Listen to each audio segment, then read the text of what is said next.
Halo guys, gimana nih kabarnya? Semoga sehat selalu ya guys ya. Pada kesempatan kali ini Minrap akan melanjutkan spoiler Battle Through the Heavens episode 165 ya guys ya. Nggak usah berlama-lama lagi, kuilah kita ke videonya.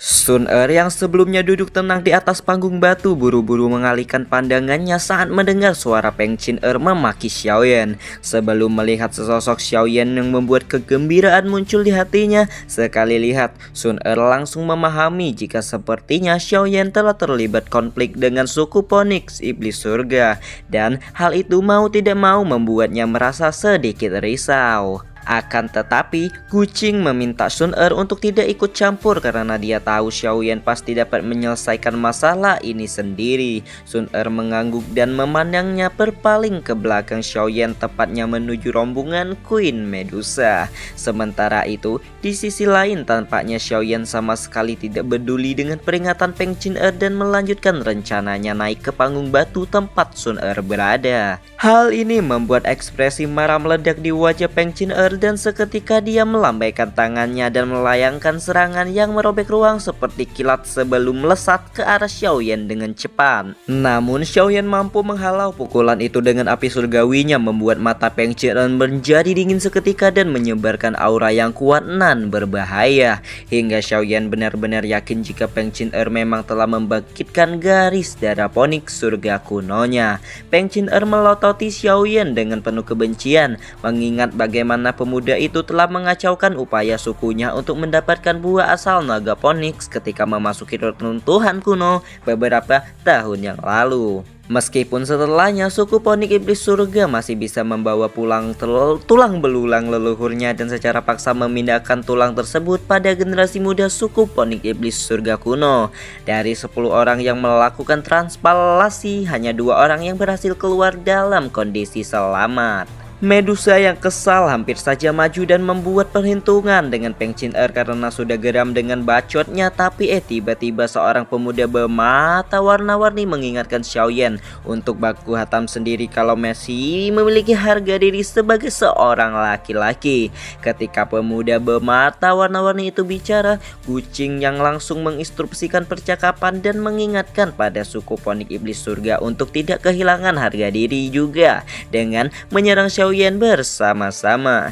Pria bermata warna-warni yang bernama Jipeng itu menatap kucing yang tidak senang Xiaoyan memiliki hubungan baik dengan klan Gu. Dan Jipeng memberikan kode kepada Peng Chin-er untuk langsung menyerang Xiaoyan. Bukan Xiaoyan namanya kalau nggak dijabanin. Oleh karena itu Xiaoyan perlahan melangkah maju sementara Peng Chin-er menginjak tanah saat serangannya melesat ke segala arah. Xiaoyan menggelengkan kepalanya saat melihat meskipun kekuatan Peng Chin-er telah melonjak, masih ada cukup banyak kesenjangan di antara mereka berdua. Dan ya, nona muda suku Phoenix Iblis Surga itu dengan jelas tertinggal jauh. Api pekat melonjak keluar dari tubuh Xiaoyan melilit serangan dari Peng Chin-er hingga mengubahnya menjadi abu yang berserakan tak menentu. Dibandingkan dengan sikap nyaman Xiaoyan, Peng Chin-er nampak sedikit tertekan, tidak menyangka sama sekali bahwa hanya dalam beberapa tahun dia tidak akan bisa menjadi ancaman bagi Xiaoyan sama sekali. Peng Chin-er meraung ke angkasa memanggil sosok ilusi Phoenix Iblis Surga kuno yang sangat besar sebelum melambaikan tangannya dan membuat Phoenix Surga kuno raksasa itu menyerang ke arah Xiaoyan tanpa ampun. Namun sayangnya Xiaoyan sama sekali tidak menunjukkan tanda-tanda menghindarinya, justru tertawa kecil dan meletuskan cahaya emas yang tidak lain adalah aktivasi tubuh kaca King Kong versi terbaik. Seluruh alun-alun terguncang dengan kerasnya tabrakan antara tubuh kaca King Kong dan Phoenix Surga kuno terjadi, menyebabkan energi kuat pun meledak, bahkan memaksa beberapa ahli yang dekat agar mundur beberapa langkah. Peng Chin-er melihat di tempat di mana debu memenuhi udara dan tubuh tegangnya sedikit senang, berpikir kalau dia pasti berhasil menang dengan memberikan Xiaoyan pukulan yang cukup keras dengan teknik bayangan Phoenix Surga. Namun belum sampai Peng Chin-er menyelesaikan helaan napas, cahaya keemasan melesat keluar dari debu membentuk sosok raksasa emas sebelum kemudian menyusut kembali menjadi sosok Xiaoyan dengan kondisi yang baik-baik saja. Keterkejutan melonjak di wajah Peng Qing-er saat dia melihat Xiaoyan muncul di depannya dengan keadaan tanpa luka sedikit pun. Namun belum sampai dia menyadari apa yang terjadi, Xiaoyan melayangkan tamparan menyakitkan hingga membuatnya terdorong ke belakang beserta darah mengalir dari mulutnya. Ci Peng dan kelompok dari suku Ponit Iblis Surga hanya bisa tercengang ketika melihat salah satu anggota suku paling berharga mereka dibuat tak berkutik di hadapan Xiaoyan. Para Ponit Iblis Surga segera memenuhi amarah dan bersiap untuk menyerang sebelum dihentikan oleh Ci Peng, yang mau tidak mau memang harus mengakui keunggulan Xiaoyan dibandingkan Peng Qing-er. Ci Peng berjanji jika di masa depan dia akan bertindak secara pribadi untuk menantang Xiaoyan, sebelum kemudian senyum di wajahnya menghilang ketika Xiaoyan bersikap acuh tak acuh dan berbalik untuk memimpin kerombongannya mendekati klan Gu seperti rencana dari awal. Gu Hua atau Jenderal kedua tentara teredam hitam mengacukan cap jempol kepada Xiaoyan dan memuji ketegasan pemuda itu sampai tidak ragu dalam menghajar seorang wanita.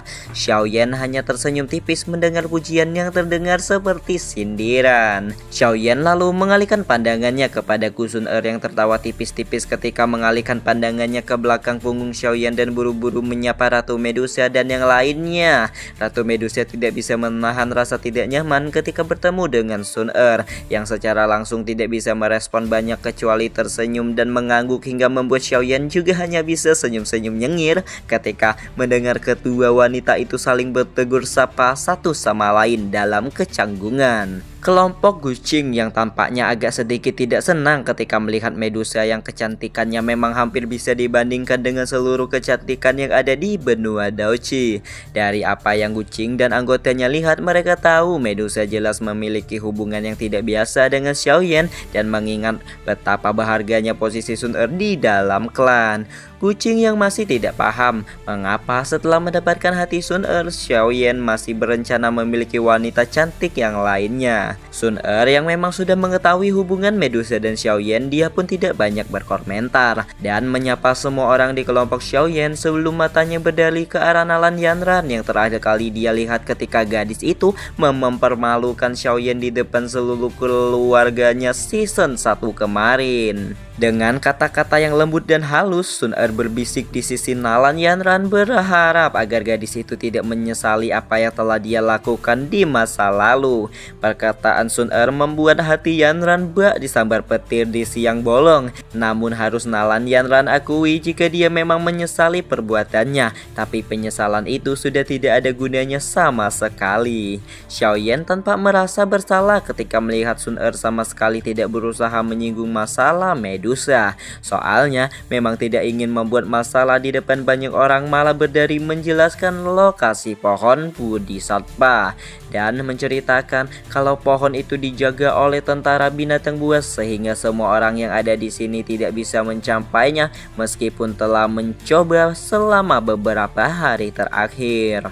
Sun-er kemudian menjelaskan bahwa saat ini seluruh ahli data dan tengah sedang bergandengan tangan untuk mencari kesempatan masuk ke arena kuno pohon Bodhisattva.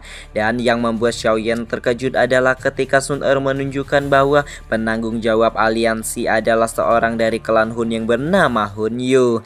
Dan lebih mengejutkan Xiaoyan semakin terkejut lagi adalah saat Xiaoyan mengetahui Hun Yu adalah pemilik garis keturunan dewa klan Hun sekaligus juga satu dari 2 generasi muda terkuat yang digadang-gadang akan menjadi kepala atau ketua klan Hun selanjutnya.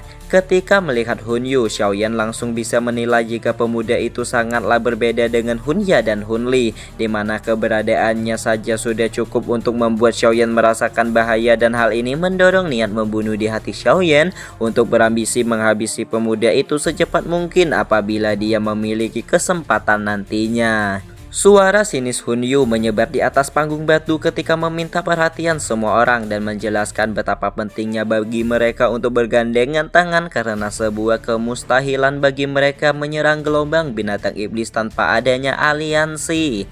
Segala pernyataan yang diungkapkan Hun Yu adalah sebuah kebenaran, dan oleh karena itu hampir seluruh paksi yang hadir akan memberikan persetujuan untuk bergabung dengan aliansi tersebut. Di sini, Xiaoyan juga akhirnya akhirnya tahu bahwa Jupeng bukanlah pemuda sembarangan, melainkan jenius muda terkuat yang dianggap sebagai kepala suku Phoenix Iblis Surga yang selanjutnya. Karena tidak ada lagi orang yang menunjukkan pertentangan untuk bergandengan tangan, Hun Yu pun mengajak semua orang bersiap tanpa terkecuali rombongan Xiaoyan dan rombongan klan Gu. Semua orang di alun-alun mulai bergerak sementara Xiaoyan merasa cukup terkejut di dalam hatinya setelah mendengar lebih banyak jelas tentang betapa menakutkannya gelombang binatang iblis dari Sun Er. Sekelompok besar binatang iblis tampak seperti kabut hitam saat terbang melintasi langit dan menuju dataran hitam tak berujung yang sesaat kemudian muncul di depan mata semua orang. Bahkan Xiaoyan tanpa sadar menghembuskan napas dingin ketika melihat gelombang binatang iblis itu dalam jumlah menakutkan ini, memahami bahwa perkataan Sun Er tentang kemustahilan melewati gelombang binatang sendirian bukanlah omong kosong belaka. Hun Yu dengan cepat menawarkan kelompoknya untuk menyerang lebih dulu dan mereka bisa bergantian setelah paksi sebelumnya sudah kewalahan. Senyuman licik melekat di wajah Hun Yu saat matanya perlahan menatap seluruh kelompok aliansi dan buru-buru berbalik bersama kelompoknya untuk melakukan serangan pertama. Kelompok Xiaoyan terletak di bagian tengah formasi dan saat mata mereka terus memantau sekeliling sudah ada cukup banyak binatang buas kuat mungkin setara dengan ahli kelas Dozong yang mendekat ke arah mereka. Mata Xiaoyan melihat bagian depan formasi dan melihat kelompok Hun Yu sepertinya melakukan yang terbaik menjadi penyerang utama, membuat banyak orang juga secara bertahap benar-benar percaya bahwa tuan muda klan Hun itu melakukan tugasnya sebagai ketua aliansi dengan baik dan benar. Namun Xiaoyan selaku orang yang telah berkali-kali melihat wajah asli Aula Jiwa jelas tidak termasuk dalam kelompok itu dan menyaksikan apakah benar Hun Yu dan anggotanya akan bertarung untuk kepentingan bersama. Dan benar saja setelah masuk lebih dalam ke gelombang monster, aliansi gabungan itu menjadi lebih lambat setelah dilihat-lihat kelompok Aula Jiwa telah lenyap dari barisan depan, menyisakan para ahli yang didorong oleh orang-orang dari belakang sehingga tidak punya pilihan kecuali terus mengorbankan ahli-ahli yang berada di barisan depan yang tidak memiliki kesempatan untuk mundur, dan doci mereka telah habis sehingga secara tidak langsung ditumbalkan untuk menjadi makanan para binatang iblis. Seiring dengan kemajuan kelompok, jumlah orang juga mulai berkurang dan banyak orang kehilangan akal sehat karena kerugian ini. Ekspresi Xiaoyan dipenuhi dengan keseriusan saat melihat kelompok Hun Yu di belakang kelompok mereka dengan senyum manis, imut dan juga liciknya. Sementara orang-orang di depan dihadapkan dengan binatang iblis yang sangat kuat, Hun Yu dan kawan-kawannya melompati semua orang dengan kecepatan seperti kilat. Xiaoyan mendengus dingin saat melihat Hun Yu akhirnya meninggalkan semua orang. Dia melambaikan tangannya dan menginstruksikan kelompoknya untuk menyusul Hun Yu, dan setelah cukup banyak orang bergegas maju mengikuti Hun Yu, ratusan orang yang tersisa diterkam oleh binatang buas di sekitar mereka hingga membuat jeritan sengsara menyebar di seluruh langit pegunungan ini.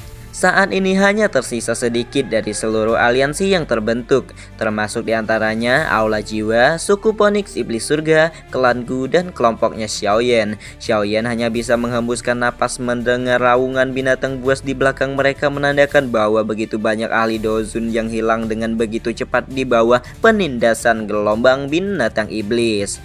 Xiaoyan berusaha untuk tenang dan melompat ke depan kelompok saat meminta semua orang untuk mempertahankan formasi sebelum mengajak Guqing untuk membuka jalan. Guqing memahami situasi dan segera muncul di samping Xiaoyan sebelum bersiap untuk menjadi penyerang terdepan seperti halnya Hun Yu dan Aula Jiwa sebelumnya. Api surgawi yang panas melonjak keluar dari tubuh Xiaoyan, sementara Guqing yang mengaktifkan segel pembalik laut untuk membersihkan binatang di sekitarnya.